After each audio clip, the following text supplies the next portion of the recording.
Good morning and welcome to the Rewind Show. Hashtag 56 on this glorious Thursday morning. And it looks like Mr. Peters has frozen on me. So he is frozen. I'm hoping that I can get him back. I'm going to try and get Brent Peters back if I can. But yeah, just bear with me.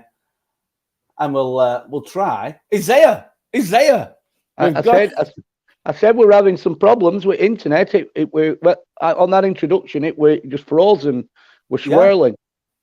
It was swirling, but you're back with us, Brent. You're back in the land of the living. Yeah. It might be because the school's gone back in today. The schools are in today over the road. It might be, but the internet's it's been pretty good at the sports bar over the last couple of months. I know you've got a new provider, but it seems to be working okay. Well, it is now slightly, but I'm not 100% confident. Right. Well, we'll see how we'll see how it goes. Anyway, how are you? We'll swim with the sharks. How are you doing? I'm all right. There you go. Someone's trying to ring you now. Well, must be checking the internet. Must be asking if the internet's gone. Anyway, what have you been up to this week? Come on, let me know. Massively busy. You don't realise when it's a double header. You know, don't forget you've got we played on Saturday and then 48 hours later we're playing again. So you're preparing for your Saturday game, which we're at home. So we listen, and without boring people, you know what I've got to do. It's not just about the team; it's about everything else. So preparation about the club, preparation about the ground, facilities, etc.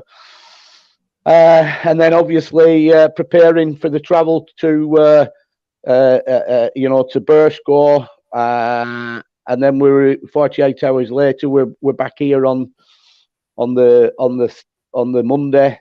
I'm lost with my days. In between, you've got all the administration. You know what it's like because you're doing a bit of it. I'm only doing a little bit. You're doing a lot of it. Yeah, so you know what the league are like. If you don't do it, they're on you like a Lincoln. They're on you. Oh, you haven't sent that in. You haven't done that. You haven't done this. So you've got to be on top of the game with that. Then we come back in, obviously, back to normal on Tuesday. But then Tuesday, you've got like all the cleaning up, everything to clean up, everything, all the tidying up and everything, sorting all the reconciling because you've been at home. So you're reconciling all the tills and everything. And then obviously banking. But before you know where you are, you clean the changing rooms ready for the the next games, and you're getting prepared for the 23s. Even though we didn't train on Tuesday, the 23s did. So you're like in conversations with the under 23 coaches and the under 21 coaches, and sorting all that out and talking about the players that's going to be there in attendance, etc.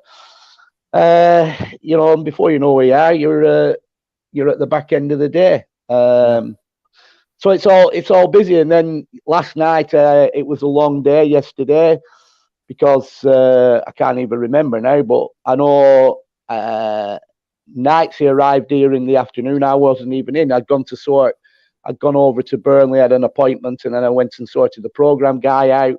I got back here and he were putting the tourist cult banners up, which look absolutely fantastic, let me tell you. Oh, sorry, I'm not supposed to say that, am I not? Well, yeah, okay, they've got a Brucey bonus there, then, haven't they? But so, yeah, I know he's been busy. I know something's happening anyway. But by the time they're gone, I decided that it's again, you've got to look at the forecast. You're fighting. You're looking at. I'm fighting, looking at the elements. I mean, we were at home again on Saturday, so and the grass it's I wish the goalmouths were going like everywhere else on the pitch, but I know everywhere else on the pitch the grass is just growing like mad. So I felt that I couldn't risk not going on and cutting the pitch that were at 5 o'clock last night. So you tried to get hold of me, you couldn't get hold of me, and I think I rung you up. Eventually got through to you at 7:30. And I said, "Where are you?" And you said, "I'm still cutting the pitch at 7:30 last night." Yeah, exactly. But I needed to do that because it'll need another cut before we actually play on Saturday. And the thing is, you can't run the risk, because if it starts to rain, if the weather turns and it starts to rain, then you've got a problem then. So it's all busy, and all the administration, player of the month, you have to do that, and you sort that out, and then that dreaded word yesterday. Even though I got in at home at probably about 8 o'clock last night, and then I'd sat down. I did want to settle down and watch the Liverpool Newcastle game, but although I had it on, I were doing the players' expenses and going and pay and dropping them into the banks. So even though it ran, I didn't see it because I were more concentrating and making sure I didn't put too much in the bank. Yeah, you don't want to be putting an extra zero, do you? Or two. Exactly. So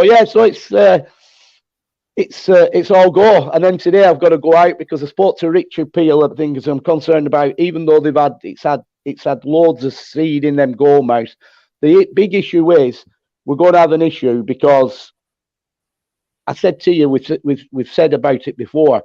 The season started too early for in my liking.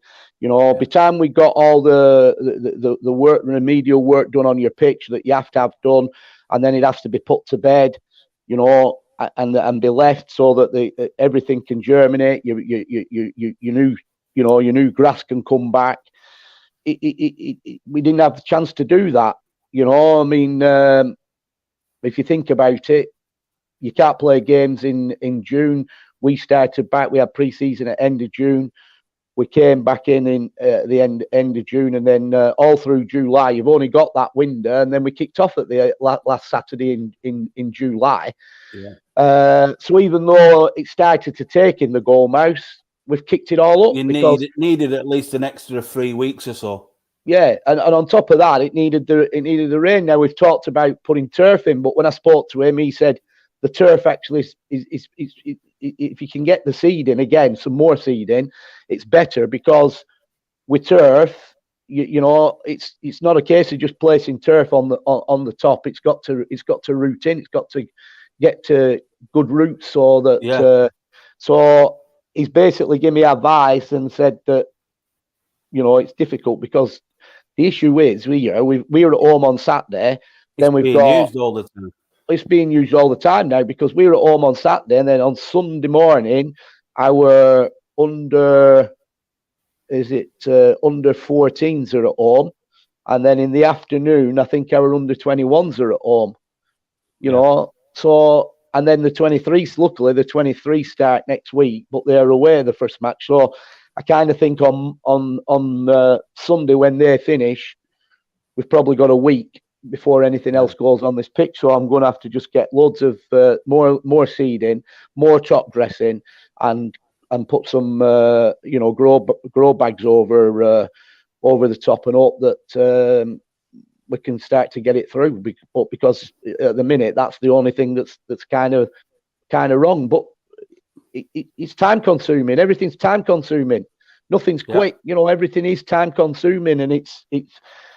So, variety is the spice of life. But that were another thing I had to do. I had to take the coach in yesterday because for my sins, when we went to Garstang, on that weekend at Garstang, there was a festival on or something. There was something going on the Saturday. No, it was the agricultural fair, wasn't it? Yeah, and the town were hammered, and we weren't chocker. Yeah. Yeah, we're town rammered, and then and to be fair to the guys at Garstang, they did brilliant with us with it, where we had to park and everything, and the local garage that was right near the ground found us access for the coach, but as you know, it's a narrow. When you come off there, it's a right. The roads were hammered, and they're only narrow roads. And what happened were he got me right close up to a post, and I didn't, everything were all right. But when I were coming off, I couldn't see it. It were on my blind side. And as I've turned off onto the road into the flow of traffic, I've scraped a scrape part of it and scrape down the coach. So that's gone in now. I took that yesterday to just just titivated up. So yeah. So there you go. Anyway, let's crack on. Let's talk about the first game of the bank holiday weekend, which is the FA Vase away at Burscough, and well, we came through that. We actually won a penalty shootout, Brent, which was a new one. I don't think it was a new one because we did that last year plenty of times. It was Penistone, I think. Yeah. We did it. No, we did it in. We got through in. We got through in a couple of competitions last year. On, if you remember, I think we lost on a penalty shootout against West Didsbury and Charlton, and we lost on a penalty shootout with Wythenshawe in the FA Vase. Yeah, twice in 1 week. Yeah. But no, we came through that, and it was a good performance. Yeah, it were. I mean, obviously, going forward, scoring goals. We scored a goal. Our goal scoring record since the start of this season has been really positive, and we haven't had our.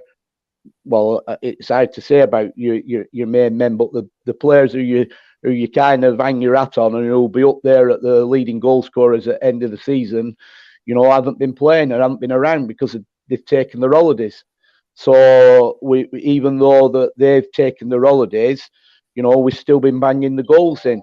So basically, at the end of the day, we went there on Saturday and we scored 3 goals away from home, which is on par to what we have been doing. The disappointment for me is in the manner that we were conceding the goals. They were ridiculous, the goals we conceded. I mean, there were a comment at one time, I listened, I'm in technical area, and obviously plays going on, and this was in the second half, and I heard a couple, they're talking, and one of the players said to another player, we're playing, we're the best side here, we're playing really well. But at this stage, when this conversation's going on, we were 3-1. We were kind of like 3-1 down. So I've turned around. So I've turned around to dugout. I said, "There's some shit being bloody chattered in this bloody dugout. I'll tell you that." And they went, "What do you mean?" 3-1 down, and we're playing. I said, "We're 3-1 down, and you're telling us we're playing well and we're the best side." But hang on.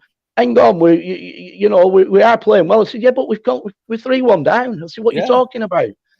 So at end of the day, I don't know why they come out with this with these comments. And if you have a look, analyze the goals, we can't see. I think players when they come out when they're talking, and probably sometimes spectators, they think because the team's playing well and they're scoring goals and we've scored some goals, that's the be all and end all. But it's a result game, and at the end of the day, so we're 3-1 down. Somebody's saying we're playing well, which I wouldn't to a point we were playing well. Going forward, we were playing well. But the other part of our game, which is massively important, defending, we weren't playing well in that term. We needed to tighten up, and it was a ridiculous it was a ridiculous statement in my eyes. That's why I said there's some shit being spoke behind me, right? And it was fact. But if you break the goals down, they were absolutely poor. They were unavoidable. Yeah. I mean, look at the first goal, right? Again, I can't say too much because it's the way we play. But the fact of the matter is, one of the players was allowed to, their defender was allowed to travel with a ball without being engaged. That was the first thing, and he was allowed to drop a ball unopposed over the back of us. One of the defenders comes out and goes to ground and got beat. It slipped round, and then they found a pass and the lad finished. So that's where we were. You kind of like, they've got themselves back in the game from, I'm sure we did take the lead through Toby, didn't we? We took the lead through Toby, and then they equalised.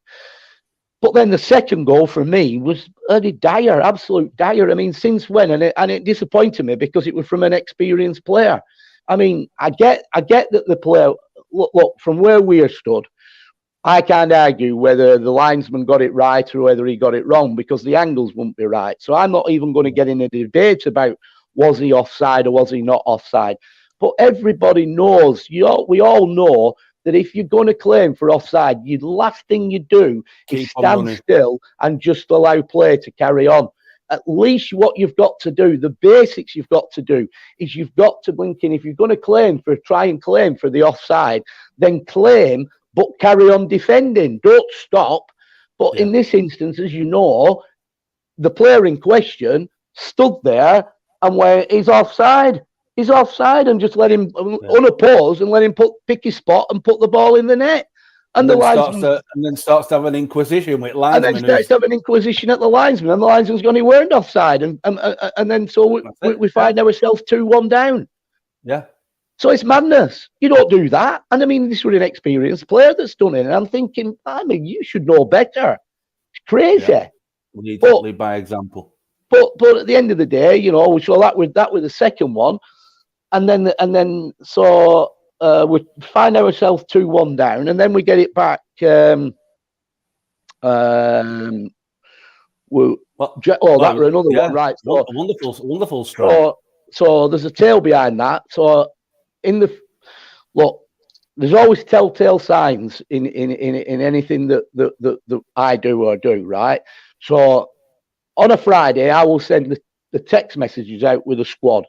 You always know when you're doing this all the time, the players, you know, you could probably close your eyes and you know when your text messages come back, replies come back, you can hang your hat on who's going to be the first ones that's going to be replying. Yeah.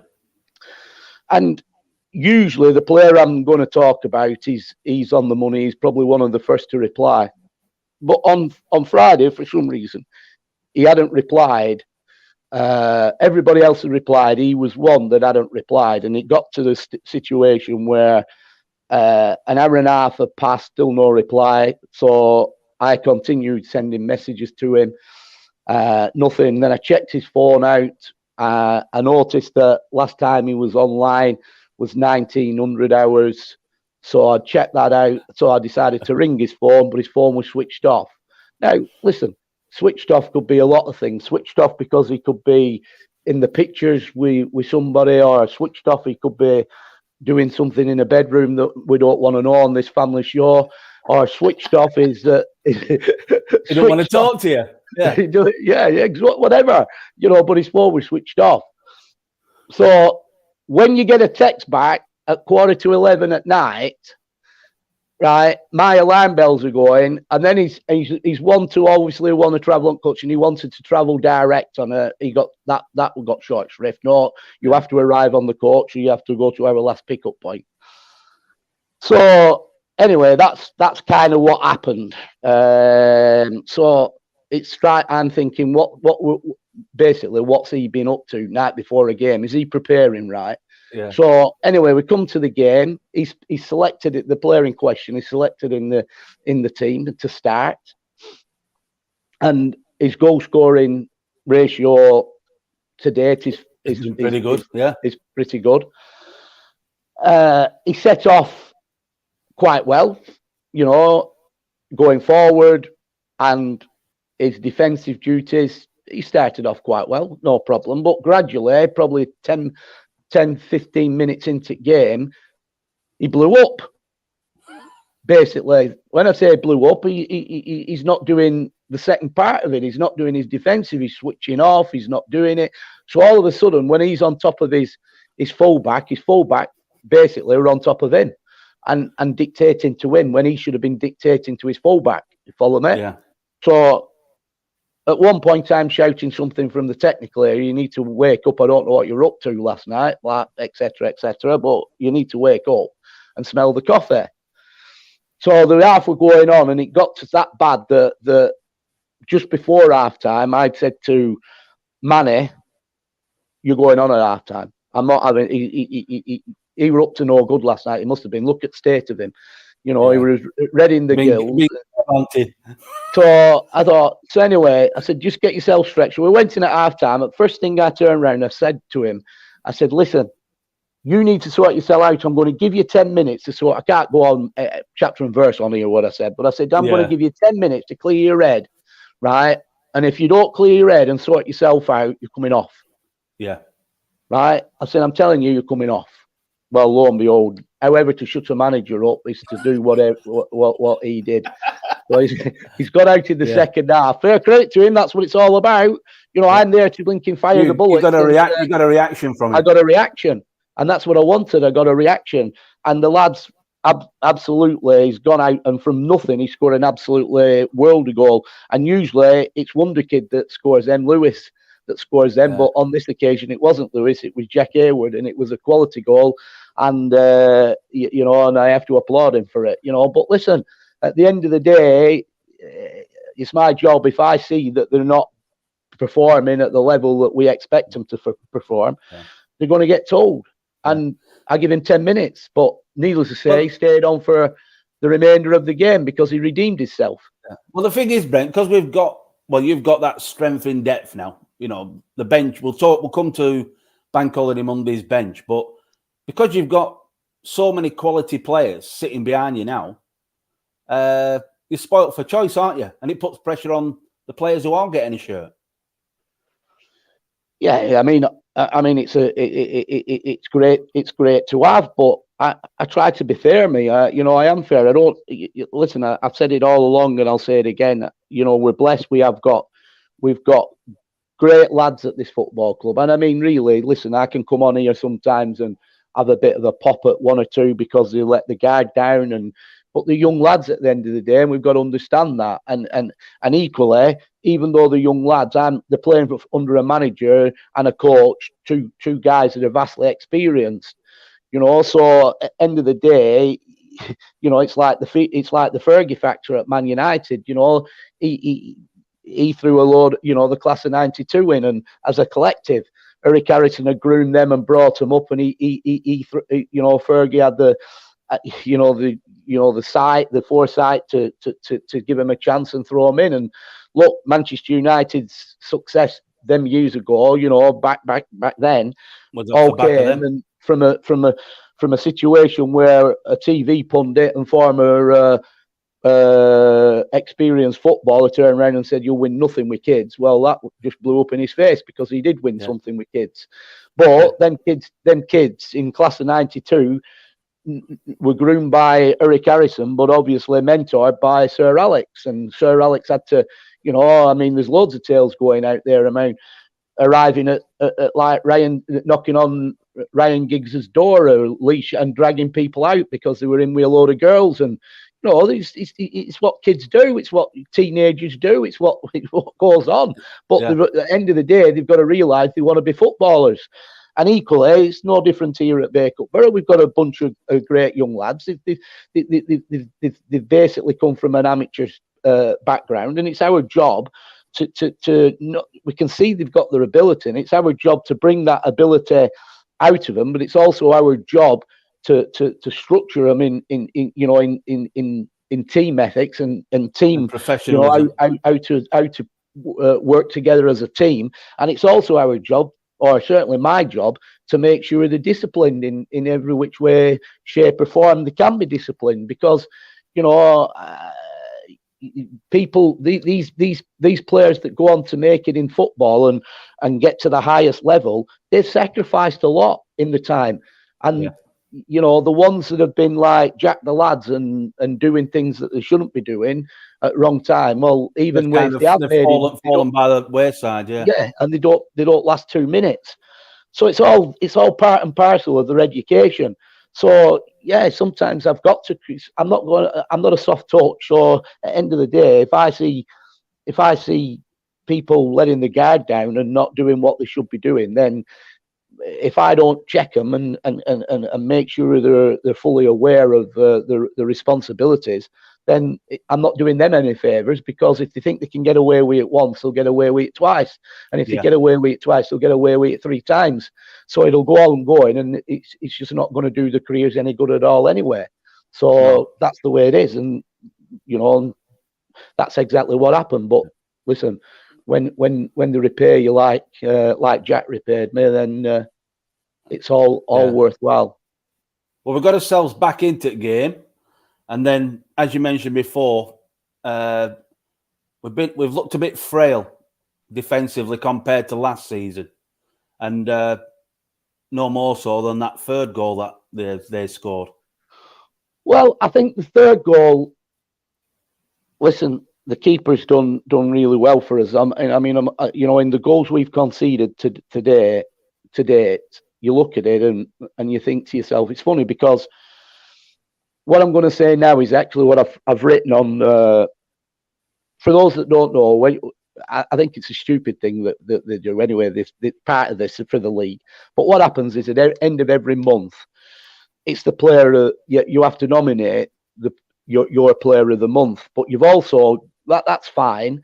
That's kind of an easy one because you can go off what the opposition have give, as the man of the match, and I think that's how it should be guided by the opposition, not by it's like us. This is my personal opinion. I don't think that we or our media team should be picking our man of the match who they think's our man of the match. I think that's a dangerous game to play, because what an individual sees in our club, might be totally opposite to what the coaching staff think or whatever. Because you know what I'm saying?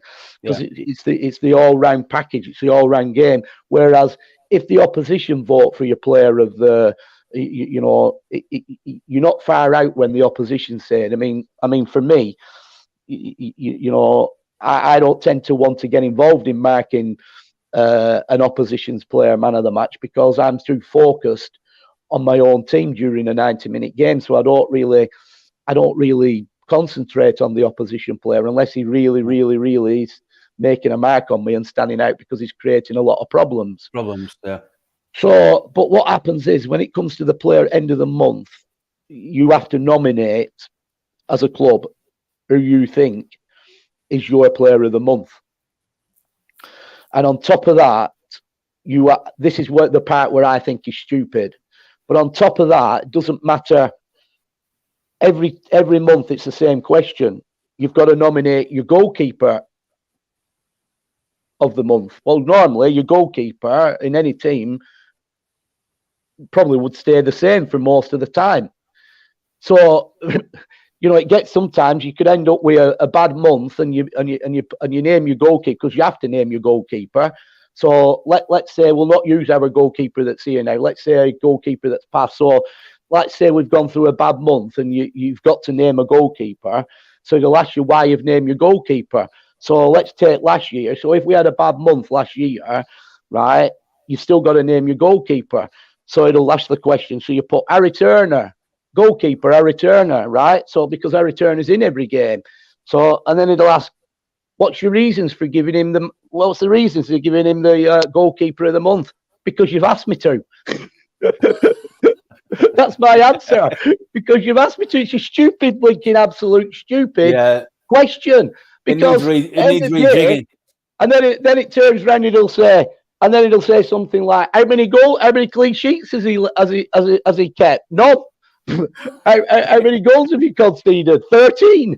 So it's like, come on, give it a rest. It's a stupid, absolute bang-on, stupid questionnaire on goalkeeper. I'm talking about the goalkeeper. It's absolute bonkers, So, and then they wonder why they come back to you. Oh, stop being facetious. What do you mean? Because you have to do. Well, they have to do. You've asked a question.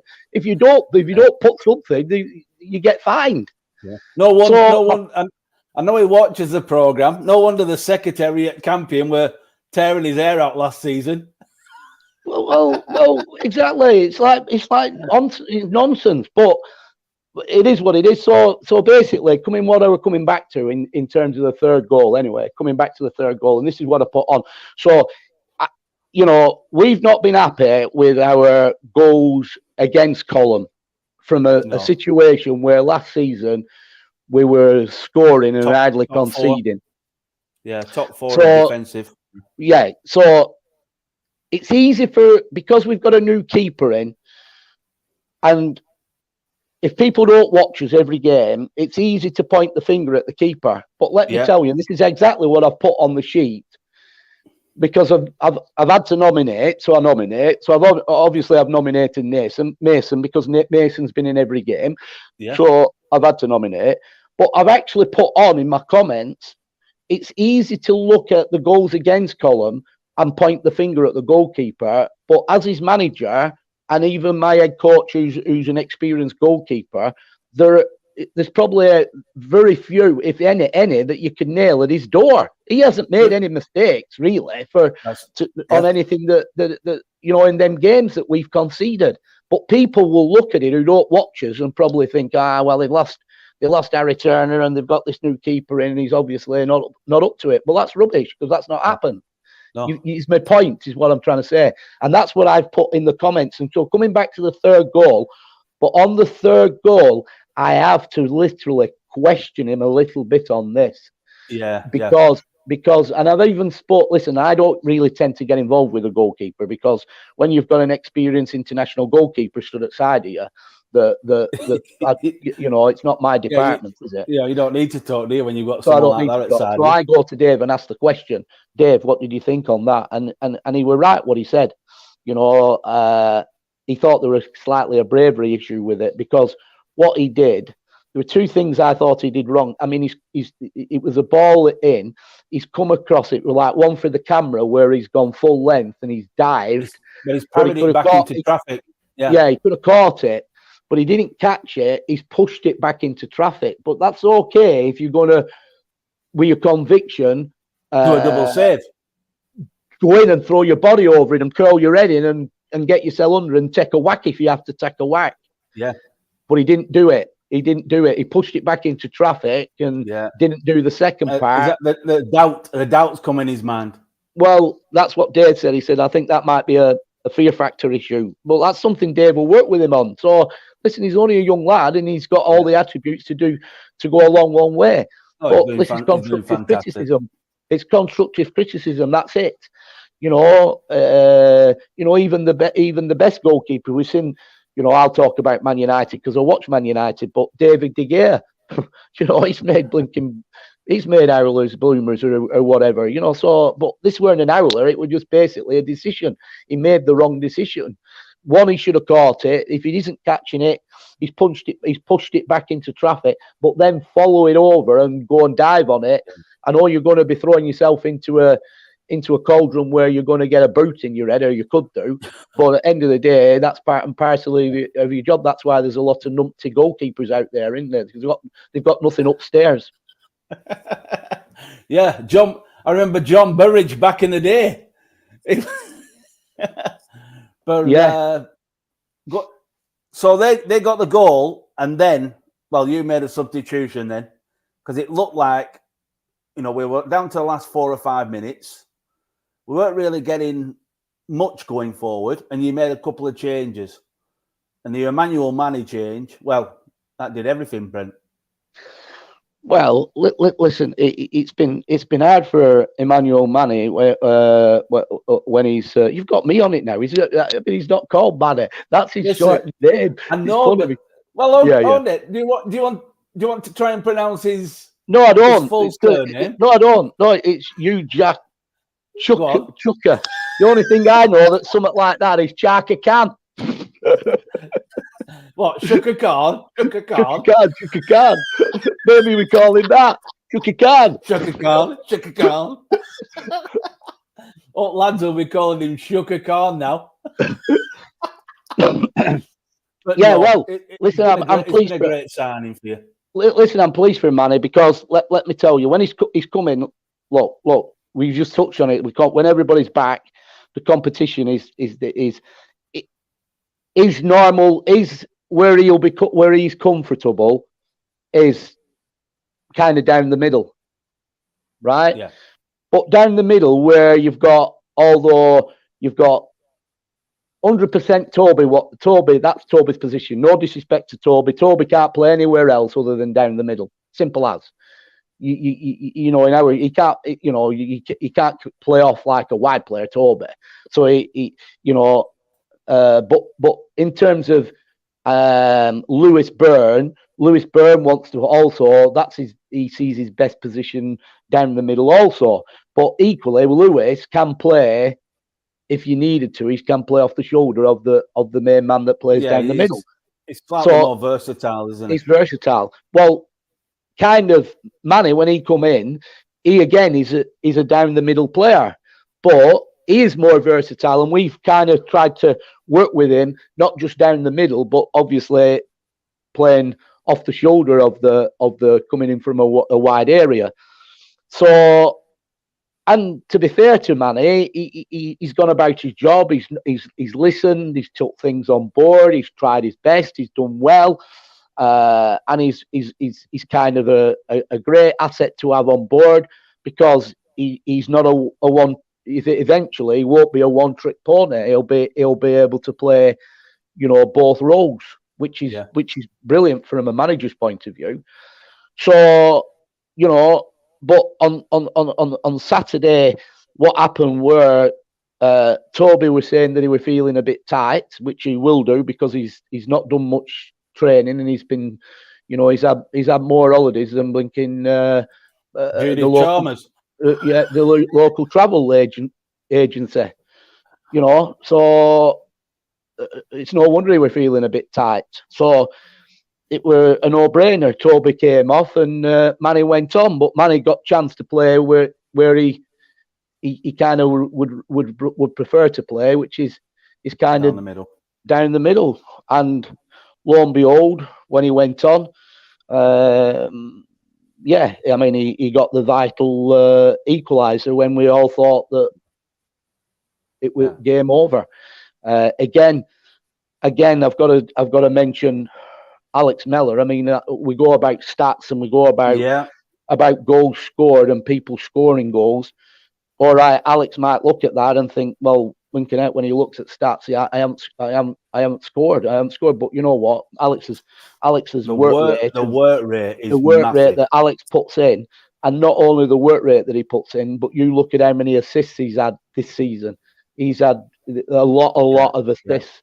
So that's every bit as a tick box. I know that, Alex, we all know Alex. Alex wants to score more goals, but anyone involved at the club know what Alex Mellor brings to this football team. 100%. 100%. So invaluable.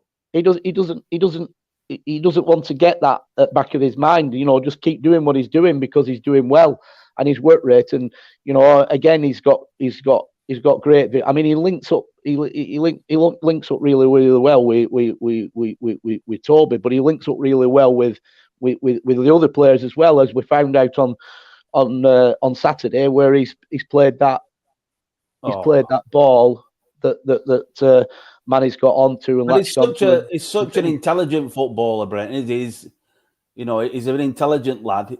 He can spot a pass. It's probably, we say Gervin is the creativity, but Alex has got that in his locker as well. Oh yes, 100%, yeah. But, so it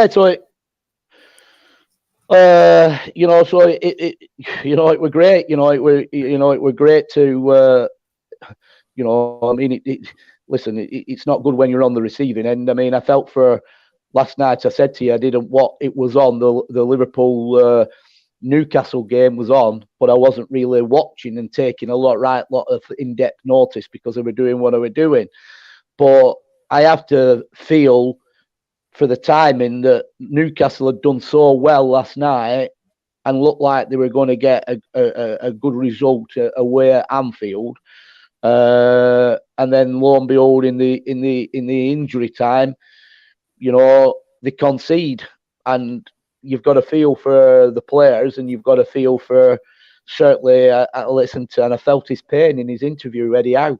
I felt it. As a manager, I felt what he's saying. So if we go back to the Burscough situation, because that's what we're talking about, I kind of felt for the Burscough lads as well. They probably thought they'd done enough. They were well into injury time. It were 90. I think when we scored, it were 90 plus 5. But so we're well into injury time. So them lads, they probably thought they'd done enough, and obviously the management team. So when you're on the receiving end of conceding at that time in a game, and there's no way you've got enough time to come back, it's all right to sit here and gloat and everything, but no, I won't be gloating, because it's a bitter pill to take when that happens. It really is a bitter pill. That sinking feeling. Yeah, it's not good, and I kind of feel for Burscough in that respect, because they were, they were almost there, and they felt that they were there, and then but look, we're a side that, and we were last year, we never know when we're beat. We'll keep going and we'll keep going and we'll keep going. And it's my job and Dave's job on the line to discuss things and try and tweak things. And if we have to tweak things for us to keep going, we'll do that, and we'll take risk. If we have to take risk, we'll do it.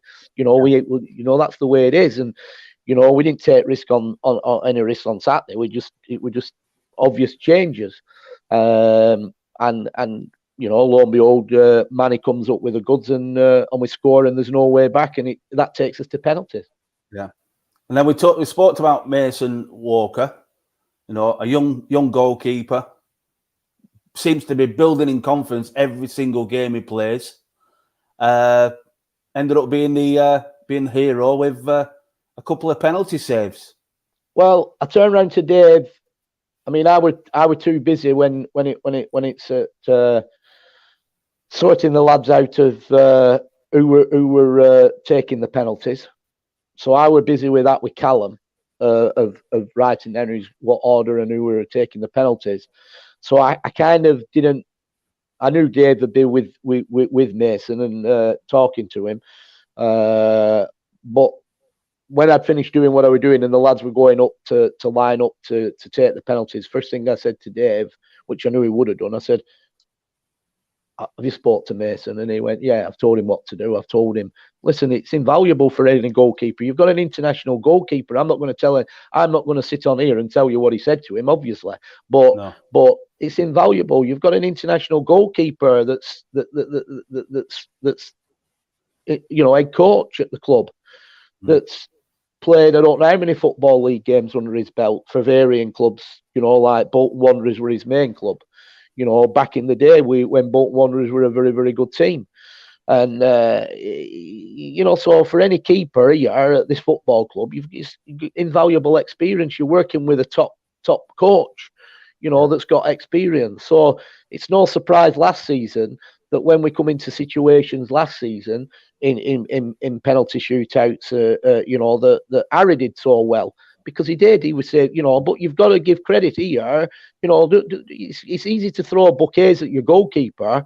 They've got to do it and they've got to execute it. But you've got to give some credit to, Dave Felgate, because Dave Felgate is the one that, and the goalkeeping coaches, the goalkeeping coach, because he's the one that's giving them, giving them their advice and what to do or what not to do. And that's what I say about Saturday. That's exactly what Dave's done on Saturday. We've got a young keeper in that's not really been anywhere in the game, probably not had to face a penalty. Well, I don't know whether he has or he hasn't had to face a penalty shootout. But if you haven't had before at our level, it can be a daunting situation. But a little bit of advice that's come from Dave has bored him well, has stood him well, and lo and behold, he's gone out there and he's saved 2 penalties, and that's come because of the advice that his coach has given him, and he's taken the advice that the coach has given him on board, and he's executed that, and by executing it and listening and taking it on board, lo and behold, he's saved 2 penalties. Got his team through to the next round. Yeah, which we know now. It's an home tie against Stockport Town. Yeah, going back to the penalties, I've got to give credit to the lads that took our penalties, because we had some of our penalty takers weren't even on the pitch. So the lads that stepped up to the plate, I always say that, you've got to give them credit because they're stepping up to the plate. But in the main, we missed 1 penalty. But the lads that stepped up, I've got to give them credit for stepping up. But I've also got to give some mounting credit to the lads that converted, because I thought, the penalties we converted were excellent. They were. Well, less than 48 hours after that, we're up against Daisy Hill. Different beast. Always a tough game against Daisy Hill. You always tell me that. And Bank Holiday Monday, we're no different. We're a tough match. Well, listen, 40 hours playing. Let's start at the beginning here with this. Daisy Hill have set off really. Daisy Hill last year were a challenger for the playoffs. We all saw what happened here. Even the game down at Daisy Hill, but the game at Bay Cup, where had we have won that game, that night match that we had here, they caught us last season where we were playing. What were it? We'd already played. We had four games, didn't we? In the final week. Yeah. So they got us in their eyes. They got us at a good time, but we got them at a bad time, really, because it was that Thursday game that was thrown in. But there was nothing in the game. It was a tight game. I think were it all square at half time? I think it might have been all square at half time, 1-1. I think it were. I might be wrong on this, but I know we've come out immediately at the start of the second half, and there's been something going on, between our keeper and their striker in the first half. And I don't care what he will say or what he doesn't say. I'm telling you, he knew what he was doing. What when he did it, and he did something that for me was in such a big game was unforgettable, unforgivable. Sorry, not only unforgettable but unforgivable. It was unforgivable because he's just right after half time. All he needed to do would be composed with a kick out, right? Take his time and pick his path. He didn't. He rashly came out and he knew what he was doing. He was kicking it at the guy because he wanted to kick it at the guy. He kind of wanted to hurt him because there was a bit of banter had been going on, and he didn't like what were being said. And lo and behold, it's backfired on him because, as you know, it came off his back, and just went into the pack, come off him. Easy tapping. Rebounded off the player in question, and then went into the path of a player that was unopposed, and all he had to do was a simple tap-in. So they've gone on to win the game. Now, Daisy Hill, like last season, was a good side, and they was, vying to get into the playoffs. Right now, for me, they've got even stronger this year. Right, there was a good side last year. They've gone even stronger. Leighton Mills has strengthened, and they've got off to a really, really good start. In the 4 league games that they played to date, this is before they played us. The 4 league games, the 5 league games that they played, they've won 4 of them and lost 1. So they played 5 league games, won 4, lost 1 before they played Bay Cup, and they'd scored 13 goals in those games. Yeah. Right, and on top of that, they'd actually on the Saturday, they played like we had on the Saturday in the FA Vase, and they'd scored 3 goals in the FA Vase at Litherland, I think it were Litherland. They played it in the Vase, which is like us, against a Premier League team. So they're a side that you knew were coming. They were a form team. They were coming to Bay Cup on form, better form than us, because we've got off to a bit of an up and down start. So they've come with that form. They've won 4 games, lost 1, and the one game that they've lost, who's the pace setters at the minute, were Pilkington. So we knew we were going to be in for a tough afternoon. We knew it was going to be. I would kind of, even though it might sound a bit premature at this, but I would say that the Daisy Hill, where the 2 teams were last season, and the way that they've started this season, and what we've got in our armoury now, I would have said that is like one of the. If you look at the Premier League and you'd say like Chelsea, Liverpool is a top table clash. Yeah, Liverpool, Man City is a top table clash. Going off this season's form, an Arsenal Liverpool or an Arsenal Man City, let's say, is a top table clash. So I would class that this fixture, Daisy Hill and Bacup and Daisy Hill potentially was a top table clash. There were two good sides with two good players, with a team full of good players going to be going locking arms together. That you would think that come the end of the season, both those teams are going to be in and around the top six. Yeah, exactly. That's what I'm trying to say. Yeah. So basically, if you look at on Saturday on that football pitch, there was a lot of quality for both sides on that football pitch. A lot of quality, and two very, very good sides. Now, if you'd have spoke to me before the game and asked me a straight question and said, "Do you think? Well, how do you think today's game's going to go, or anything like that?" As somebody that's been in the game quite some time, I'd say it'll be a tight game. It'll be a tight game because when you've got two clubs, when you've got two sets of players, a group of players on a football pitch, locking arms, going head to head, that are well organised, well structured, well disciplined. When I say well disciplined, I'm talking in terms of the way they're set up, not as individuals. You follow me? The way that both teams are set up. Nobody's going to give anything away. It's going to be nip and tuck. It's like sitting down into a game of. It's a thinking strategy in a game of chess. Who's moving, who's going to make the wrong move. And I think Dave hit the nail on the head at half time when he had his talk and he had his say, when he turned around and said, the team that blinks first, and it's a good statement, this, the team that blinks first, that's how tight this game will be the team that loses. Yeah. And really that's how it panned out. Now, if you think about it, like I said, there was when you get two sides like that, you know, and all the spectators, they come and they want to pay the money, you know, to see goals and everything like that. But sometimes it can't happen that way. It's football, and they've got to set up. We don't want to we've got to set up where we don't concede. We've got to try and tighten our belts up, and they've got to do exactly the same. So basically, it doesn't surprise me that ended up as a 0-0. Or if there had been a winner, it wouldn't have surprised me which way it had gone, but it would have only been a 1-0. That's the way it is, and really that's the way it panned out that it was 0-0.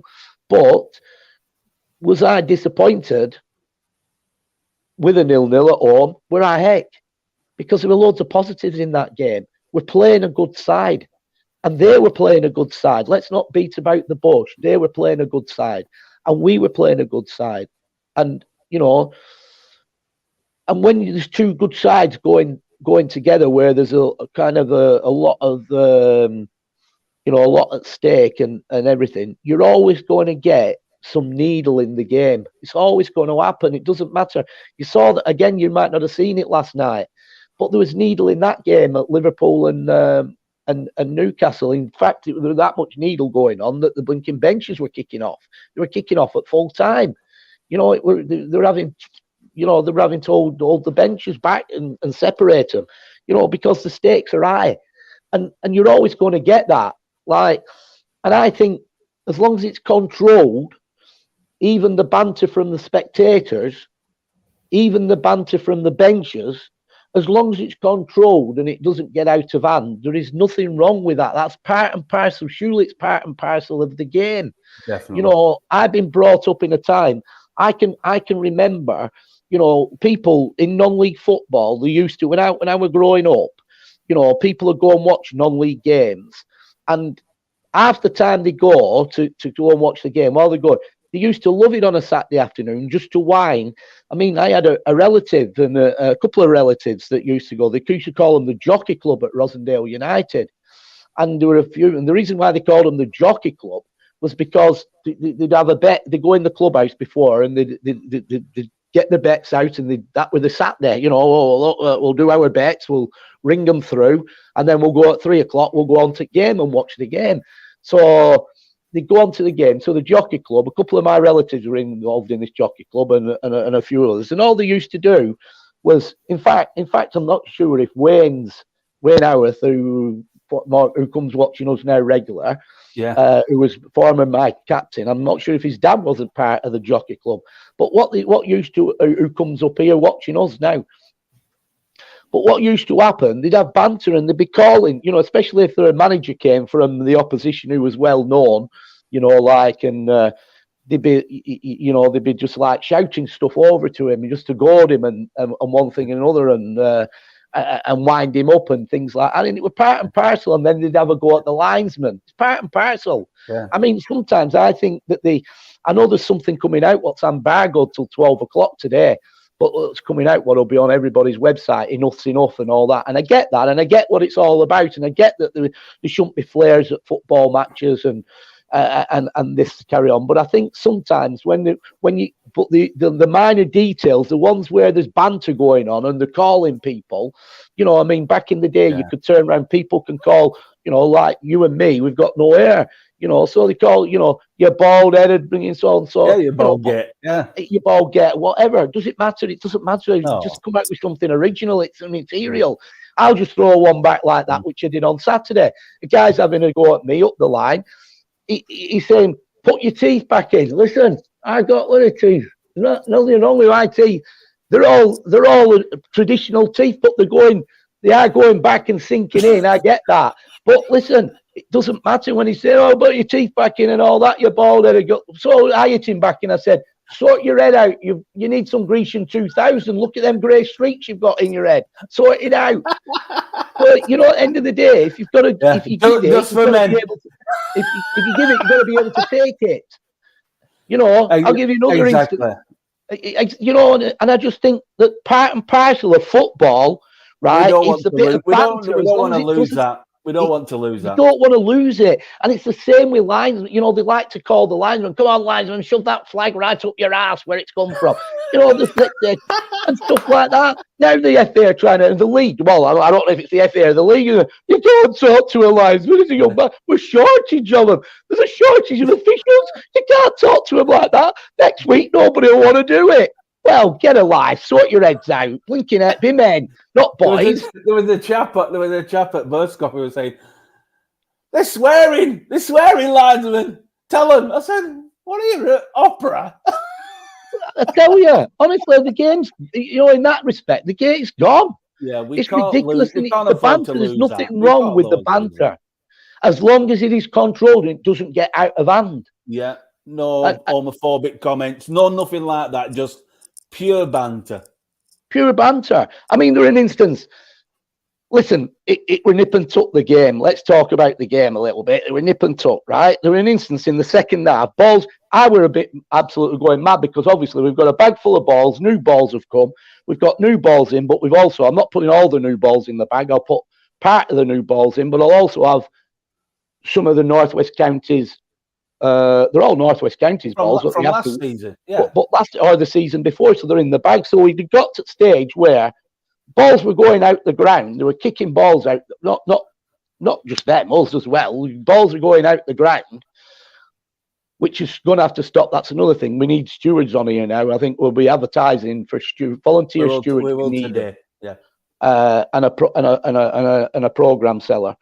Right, but balls are going out at ground, and balls are going out at ground. I'm looking to see where our ball boys are. They're playing football behind the goals, which shouldn't be happening. So that net has gone now, so that can't happen. But what happened were the balls weren't coming back, so it ended up with a situation where from the new balls we'd gone to the old balls. So this old ball gets kicked onto the pit. They just skied a ball over at Farm Avenue end. Didn't hit the target. It's still probably travelling now. It's probably reached Turf Moor, right? So this guy, one of their players, having a brew in Anna's cafe.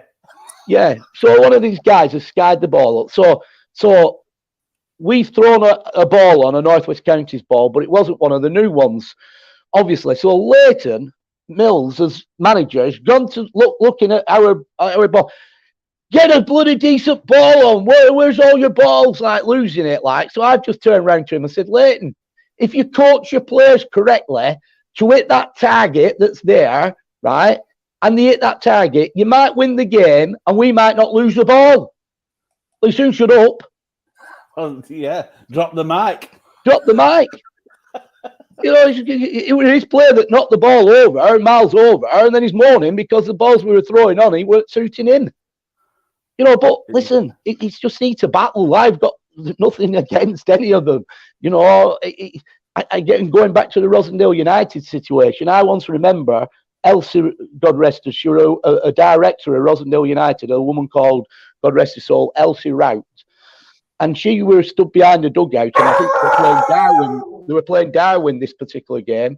I think our friend Ian McGarry was manager of Darwin at the time, and there were a lot of banter going on behind the from the Rosendale spectators, and the and Elsie were there and stood with all the spectators. Next thing, back in the day, they didn't have it weren't classed as coaches, or physios. The trainer used to have a bucket with a sponge in the bucket, right, that he'd run on, cold sponge that he'd run on and treat the players in a bucket of water. Next thing at Darwin, playing against Darwin, because the banter were coming from behind the goals, manager pops his head out, gets hold of the bucket of water, and he's thrown the water right over all the blinking the directors and all the spectators. But you know, I'm not saying we've got to go down to that, you know, because that'd be classed as assault these days. But you know what I'm saying? That were even happening back in the day. So I don't get it. You know, as long as it's controlled, you're always going to get banter. The issue is when the FA decided to put the technical areas, both dugouts, on the same side as each other, next to each other, it was always going to be fraught with a problem that during each battle games, you're going to have issues. You're going to have issues with substitutes from one club talking and cross to the substitutes of the next club where they're firing stuff at each other. You're always going to have where a manager might be shouting stuff at each other. Although I try to distance myself from that. I'm more focused on my team. And then you've got the coaches where they get involved. So incidentally, what happens is the FA have got to look at themselves when they ever brought that situation in, because I did predict at the time when dugouts was on the opposite sides and they weren't next to each other, this is going to be a license for a recipe for a disaster. And to be honest, every time the North West Counties League start bleating about things that's happened in technical areas, and when they start bleating about you need to clean your acts up and clubs need to clean their acts up, I always remind them that, yeah, I get it. I get what you're saying, but the FA have been a bit irresponsible by implementing that situation, because it fuels a situation what shouldn't need to happen. Yeah, where it could have been prevented. Yeah. That's my point. So yeah, so going back to the Daisy Hill game, I thought, in all fairness, I was pleased with the outcome. In fact, I was really pleased the fact that for the first time this season, and we talk about this season's only just started, but for the first time this season, the back five, and I'll say back five because of the goalkeeper, we've kept a clean sheet and we look solid. We look composed and we look solid, and we didn't have a centre half that stood there with his finger up his bum, letting somebody take a shot, saying it's offside, and saying it's offside. You know, we were competing for everything. We continue to compete for everything. We looked good. We looked solid, and you know, that were pleasing out of the. Whilst it were obviously, I'm disappointed we couldn't execute something at the other end, but to keep a clean sheet against such strong opposition that have scored 13 goals in 4 games was really pleasing. It were. This Saturday, Brent, another important game. Well, they're all important now. Atherton LR, a team where, well, late on last season, we kind of let ourselves down, didn't we, in the game at their place, if I remember. Atherton LR has always been a difficult team to play. Even when they're struggling at the bottom end of the table, it's always... But the North West County, that Atherton LR probably epitomises what the North West Counties is as a league is about. Yeah. Because at any given time, the bottom clubs, whoever's at the bottom, can always beat the top clubs on the day, and every game is competitive. And if you're not on it, and this is something we drill home to our players all the time, every game is a different game. Every game will bring something different to your door, and what's got to happen is, but you as a group have to be focused every game in the way that you execute everything that you go out. You've got to be switched on, and you've got to be bright minded, and you've got to treat every game as though it's like a cup final. Because if you go out being blasé, looking at a league table, or not that this is happening now at this stage, I'm not on about that, I'm just talking in general. If you look at a league table and think, well, we're playing a team that's really not, that's going to be down there, or is down there, or whatever, and you take your foot off the pedal, it'll come back to bite your bum. And the bottom line is, the teams who are successful, that win leagues or challenge and are up there all season, are the consistent teams. And consistent doesn't just mean that they're consistent in terms of getting results. It means that every player is consistent in their performances. And that's where consistency means. Every player has got to be consistent in what they do. So when they go out onto that pitch, right, no matter which player we pick, they've got to be fully focused for 90 minutes of that game in the roles and responsibility. Yeah, they're going to give you an average 7 or 8 out of 10 every single week. Yeah, and be consistent, and that's what it's all about. So we know, we're under no illusions when Atherton and I come here. I mean, even last week, I mean, it doesn't mean anything to me a little bit. I heard them talking, and they must have a lad up front who they know is a good player. Right, so they've got good players in there because they're talking about him already. They've already mentioned, and I'm not just sure which lad it is in question, but I've heard them talking about him. So let me tell you, they have players in their setup that can do damage. All right, and that goes without saying. At any club at any given time, they will always have players in the setup that can do damage. You'll be sick of hearing me say this, but at every game, it's not about what the opposition do; it's about what we do. And I'm more focused on our team. That's where the focus has got to come.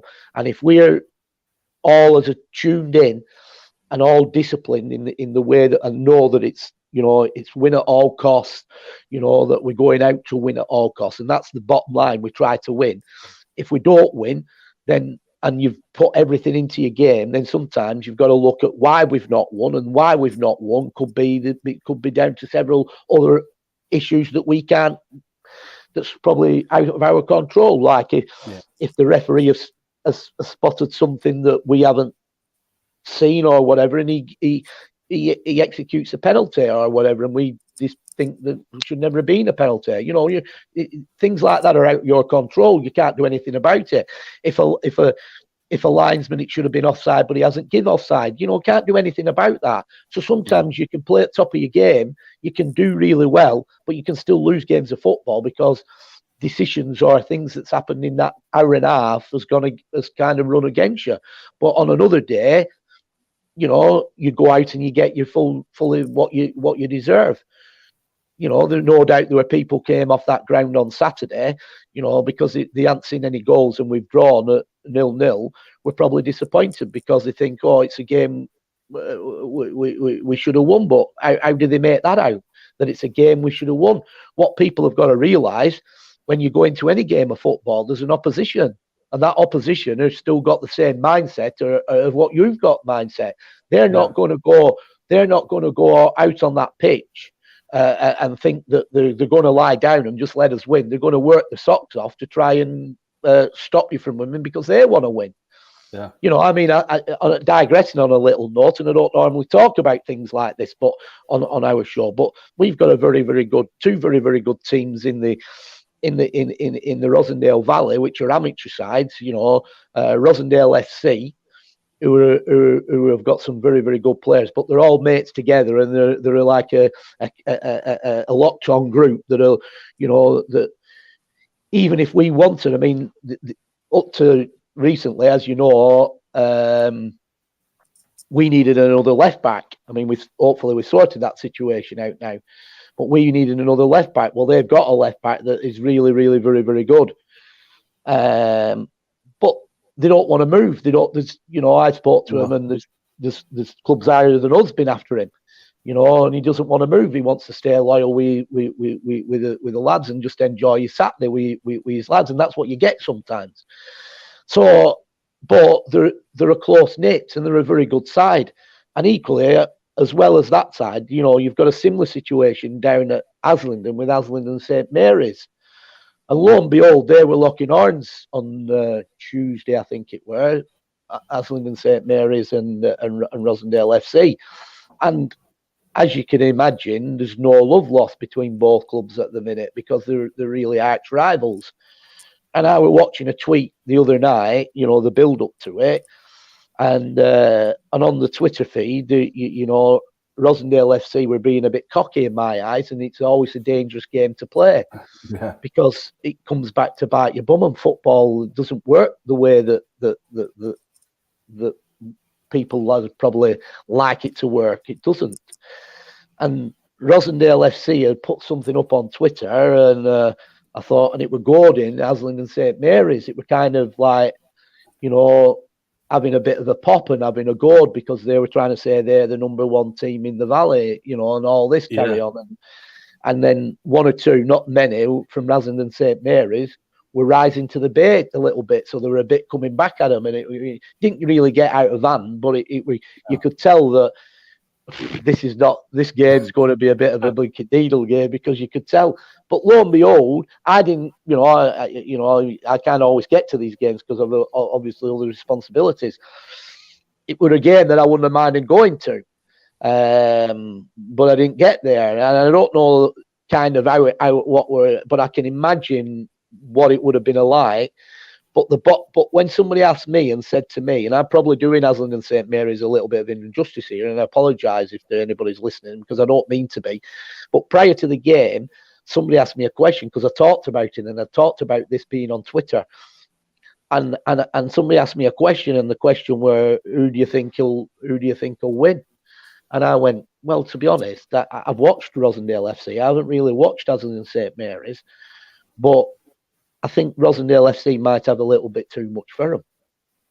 That were my answer. And then when I tuned in on later on Tuesday night, lo and behold, Aslington St Mary's had turned them over. Well done. Yeah. So at the end of the day, that's what I'm trying to tell you. You can fire the shite out all you want on social media. You can be cocky as you want. But football's a bad habit of coming back and kicking you in the goalies. Yeah, and at the end of the day, in terms of, I didn't see Aslington St Mary's shouting from the hilltops. I saw Rosendale FC goading them, and they've responded back. And obviously, on the day, they've got the 3 points. Yeah. So there's an old saying: "He who laughs the lasts the longest." Is that right? Yeah. No. He who laughs the last. He who laughs first, last. I don't know. Him who laughs the last, laughs the longest. So until they meet again, Aslington and St Mary's are holding the baton. They'll laugh longer. Simon Oden's with us. He says, having 11 men helps. Well, yeah, it does. Well, you want me? You don't start getting me on that.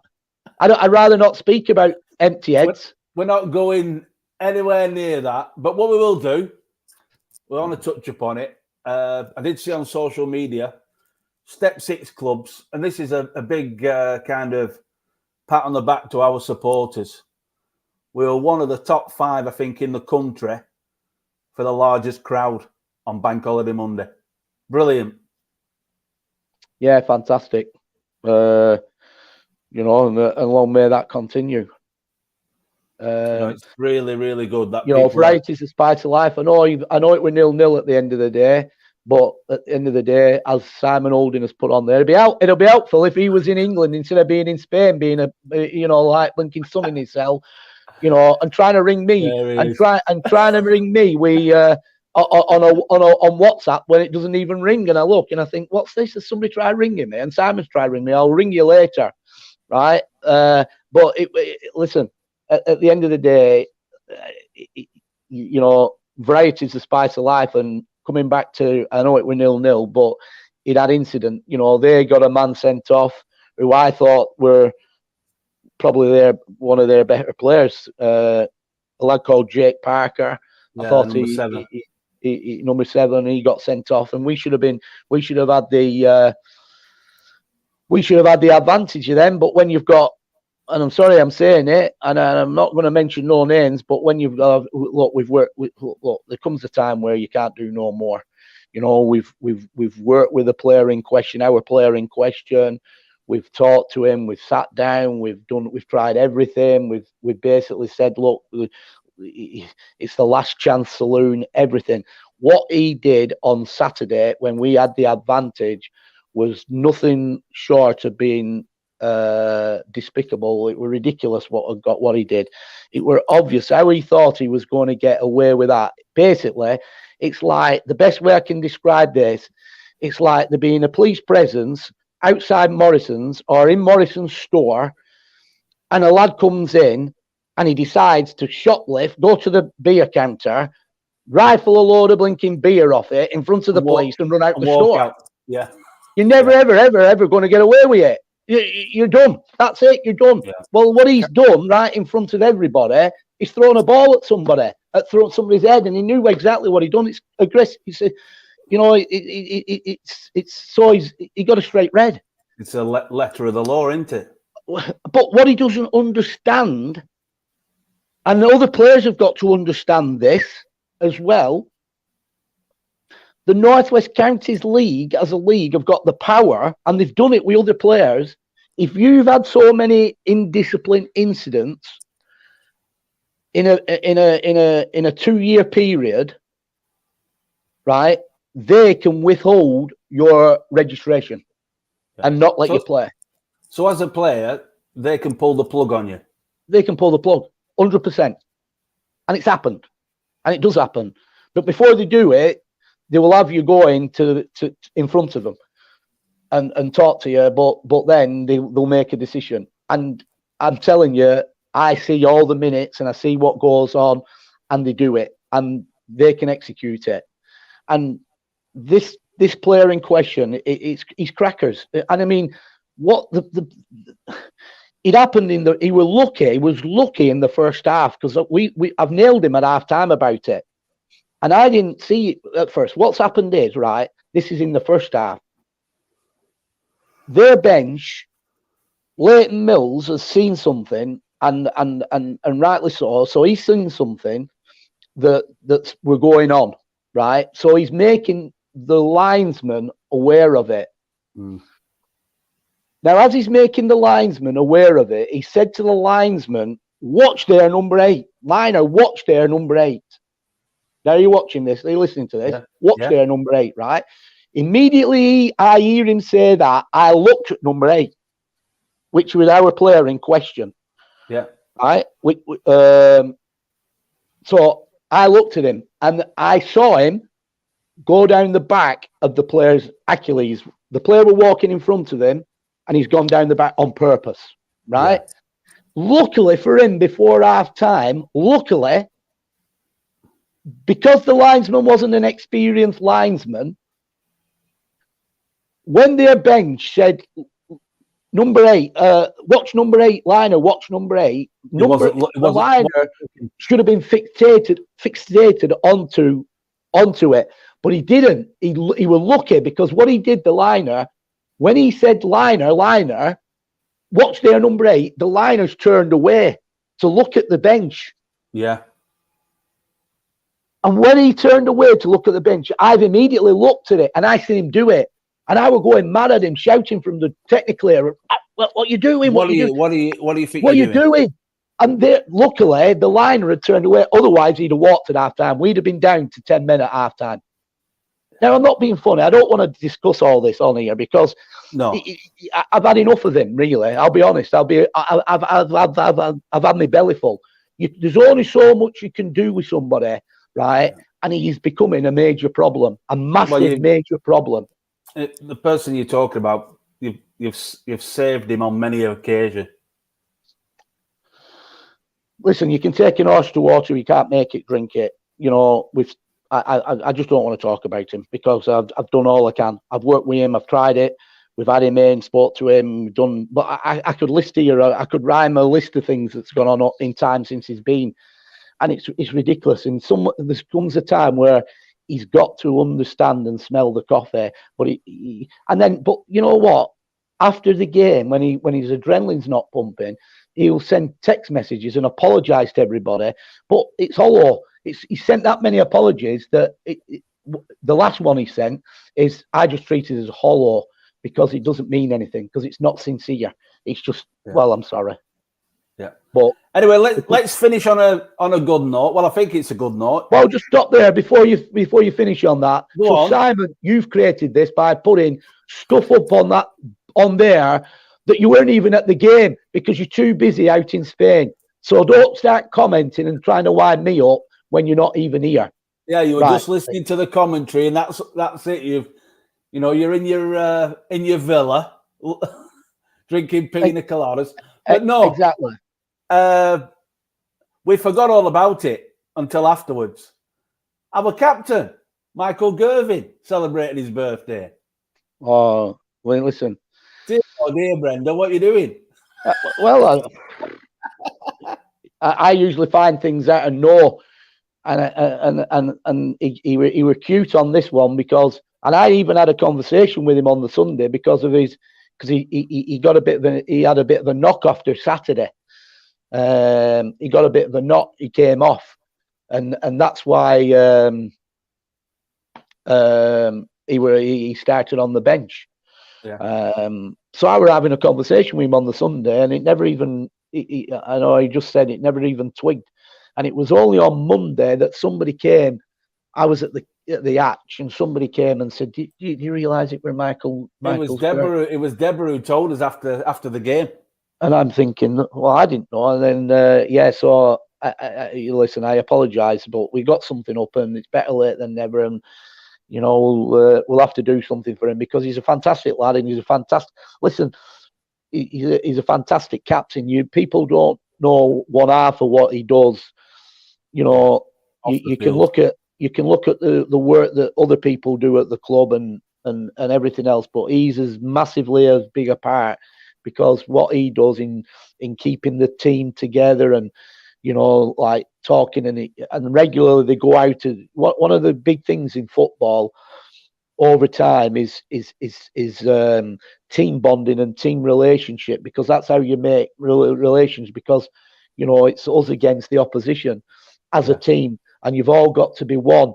And when you're in a club, like whether it be a football league club or a non-league club, when you're in a club, usually football league, you might be Burnley, but how many players actually physically reside or live or are from Burnley? You'd think that there's no allegiances. They could be a foreigner, they could be a Yorkshireman, they could be a Welshman, they could be anybody. So their allegiances aren't really with Burnley, but they're with Burnley. Well, they're with Burnley. But it's all about that team bonding and pulling people together so you're all together. Well, you know what? That's exactly like it is at Burscough. We've got an abundance of lads here that they're not necessarily from the Rosendale Valley. They could be from Manchester, South Manchester. They could be from North Manchester. They could be blinking Rochdale, Middleton. Their allegiances, they're here under Burscough Borough. But one thing that Michael does, he gels them all together so that we're Burscough Borough through and through, and regularly they go out together, they have meals together, they bond together, and that is massive in football. And that's what I'm saying about, he's such a good lad and such a good captain, and he's the work that he's doing behind the scenes just make mine and Dave's job in a lot of ways 100 times easier. So on that note, I'd just like to say thanks for everything, Michael. And I know you will have had a top day, and long may them top days continue. See you Saturday, Brent. See you, Paul.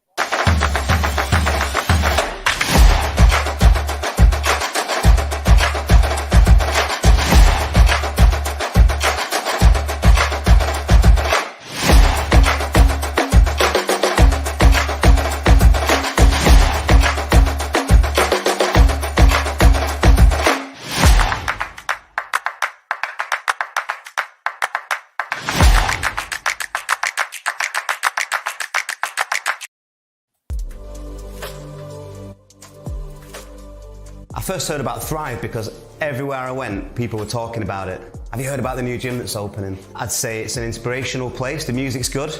The equipment is absolutely the best I've ever seen. I've been a member of several gyms. Nice people, good staff, very friendly. I love that I can get out instead of being stuck at home, so it's something I look forward to. I don't think other gyms cater for mobility as well as Thrive do. I can get straight in with the scooter and I can use near enough all the equipment. The other gyms I've been to, it's kind of, you're on your own in there. In here, you walk in, you meet great people. I'm always speaking to someone, I'm always meeting someone I've never seen before in my life. I read in a book many years ago about Starbucks, how when they created their vision wasn't just to serve coffee, it was to create a third place, a community where people could use coffee as a means to get together with family and friends. And for me, Thrive Gym has become that in Rosendale.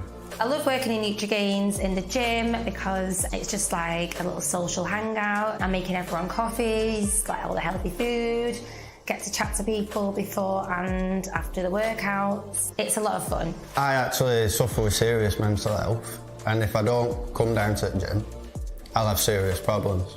So it really helps having this in my area. When you first come in and see the scale of the gym, it really does have a wow factor. Now, most gyms this size can be quite intimidating places, and it could have been a really soulless gym, but it's absolutely not. It's a really good atmosphere. It's so well equipped and well set out that even at busy times, you never feel on top of each other. Free motion is different to any other equipment I've come across. If I had to use a word, it'd be escapism. You've got 18,000 different workouts. The person that's taking you through the workout is a person from that area. For instance, if you wanted to go for a walk in Chamonix in the French Alps, you could do that and you would have a guide that would tell you what you are doing there. I love the free motion equipment because I can do near enough everything for my body. I'm doing chest presses, flies, I'm doing my biceps, triceps, I'm doing absolutely everything, so I'm loving it. My favourite free motion machine, it's the one where you do this side to side, because I'm trying to work on that part of my body at the moment, so I quite enjoy that one. One thing I love about the free motion equipment is you don't need a personal trainer. You can just follow the pre-designed workouts and kind of just get stuck in with it yourself, which is great. The free motion ab machines are really good because I used to just do body weights, and since I've been using the free motion ab machines, it's completely changed my abs. People come back basically because of the service. I mean, obviously our heart is always the group exercise, but obviously the equipment that we use it's the best in the business, obviously using iFit, and that's why people come back, because again it's that progression, you get those results and they enjoy it as well.